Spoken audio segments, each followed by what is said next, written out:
ಆರೋಗ್ಯ ಹೆಂಗಿದೆ ಈಗ? ಆರೋಗ್ಯ ತುಂಬಾ ಚೆನ್ನಾಗಿದೆ.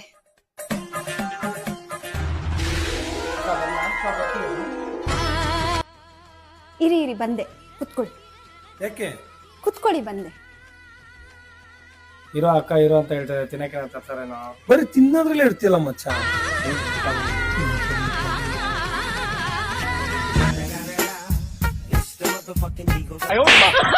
ನಮ್ಮಮ್ಮ ಹೇಳಿದ್ದಾರೆ ಮನೆಗೆ ಯಾರೇ ಬಂದ್ರು ಅರ್ಶನ ಕುಂಕುಮ ಕೊಡ್ಬೇಕು ಅಂತ. ತಗೊಳ್ಳಿ. ಏನೋ ಇದು? ತಗೊಳ್ಳಿ ಅಂದೆ. ಮಚ್ಚ, ಅಕ್ಕ ಈಗ ತಾನೇ ಮೆಂಟಲ್ ಹಾಸ್ಪಿಟ್ಲಿಂದ ಬಂದವರು, ಅದಕ್ಕೆ ಕೇಳಿದ್ರು ಆರೋಗ್ಯ ಹೆಂಗಿದೆ ಅಂತ. ತಗೊಂತ ಇದೀವಿ, ತಗೋತೀನಿ.